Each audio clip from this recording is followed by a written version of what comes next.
I looked at the action research model based on McNiff and Whitehead. In data-driven research, research questions are developed from studying the existing research situation and being responsive to it. Dick 2002. For example, this action research model allows for continual reflection as part of the cyclical process, and also supports PVA1 in reflecting on what works best for my teaching. Effective action research also depends upon the commitment from participants in order to filter change that will impact them in a positive way.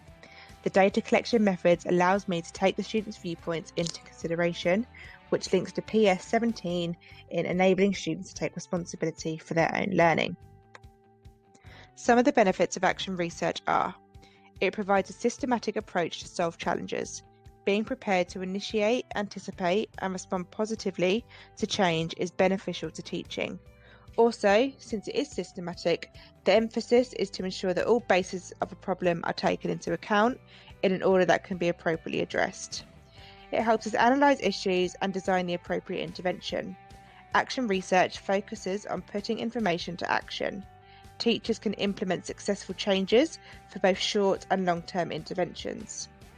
Students feel invested in the process and want to help. Everyone involved feels their contribution is valuable. These drawbacks have been pulled from Professor Kurt Lewin's development of the term action research. So, we should be honest with ourselves about the limitations that a small-scale project will have on bringing about social change and improving the lives of our participants. When concluding the research, we need to think about how objective we will be when analysing the results. What if the report is critical of our teaching style? If there is a risk that the practitioner may select students who they know will cooperate with the study or who they have had a good relationship with, so that any comments or interview data will be complementary to the researcher, may be unethical. When thinking about the ethics of my research, I needed to ensure I was following the BERA principles that suggest all social science should respect the privacy, autonomy, diversity, values, and dignity of individuals, groups, and communities, as well as not choosing participants for my own professional benefit. Here are my 3 main discoveries of my data. My start point data was collected via a Google form.